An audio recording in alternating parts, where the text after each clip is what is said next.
Alright. Let's see if this squad can see that tank.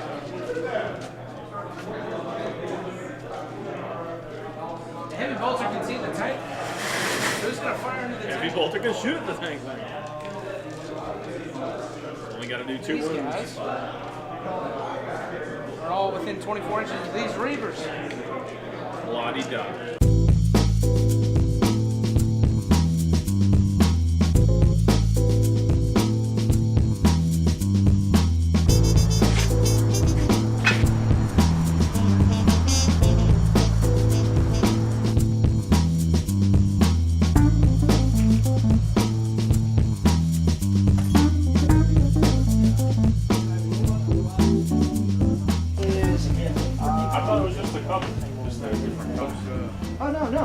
What we were saying was that the exam cars guide everything.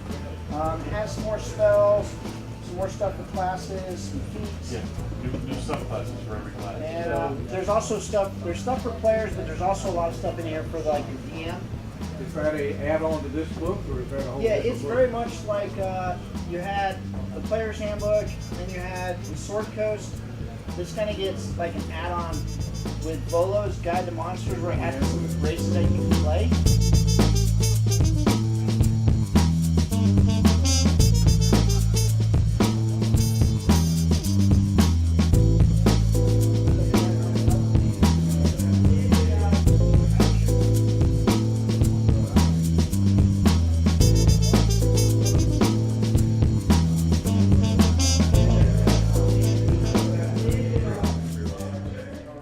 There's several game nights, because there's within the overall game community, there's a lot of little niches in the miniature wargaming crew.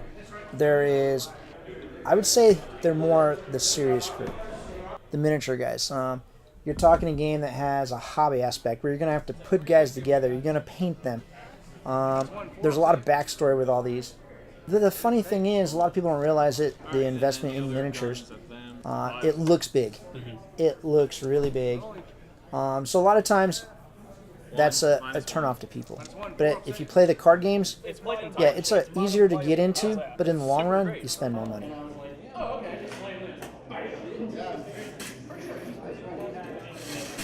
Mine's good. Why'd you skip over search?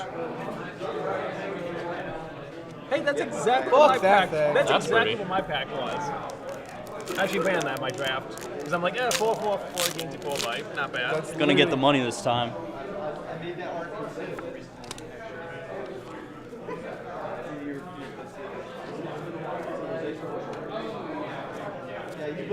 Oh, sadness. Hey, full nature's playing like $5. That's actually Yeah. worth a lot.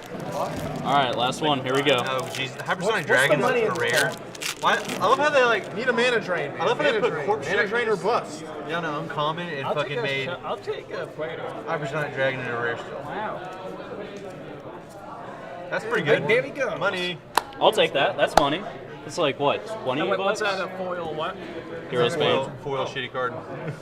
Yeah. But, yeah, Not that- worth much, but hey. But that's worth like $20-something. What was your Yeah, third? then I made my money back. Yes, you did. The card gaming community, Yu-Gi-Oh, Vanguard, Magic the Gathering, that's the big daddy of them all. It is a very competitive field, Magic, and the card games. But the community is very accepting. But there's quite a few of them that, the Magic players will be like, oh man, the Yu-Gi-Oh players. And Yu-Gi-Oh players, oh man, the Magic players. And probably because they all take up the same space. And there is that little bit of animosity because you want your game to be the game everybody's playing because it builds your community. They'll complain about each other. But at the end of the day, they're going to be patting each other on the back and hoping for the best. As a group, if any one of them does really well, it's like it shines a cool light on them. So if they ever get any of their guys elevated to where, oh man, in the past we've had some of our guys go pro tour. And sure, it's a feather in that guy's cap. But at the same time, yeah, he plays with our group. So you really see that community get together. They travel and they go to tournaments together. There's a real camaraderie amongst all of them. The board game community. Board games have exploded over the past number of years. Of all the groups, that is probably the most diverse. And I really think that's because families play it. Families play board games. And so mom and dad and, my aunt and uncle, they're coming over. Everyone's visiting for here. We can play a board game. The board game community, I guess, has almost become this like center hub. I guess if you could put them all in a big picture, the board game community would be a big center thing.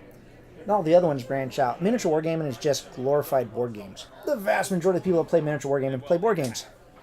Magic's way off to the side. It's board gaming without boards. It's now into cards.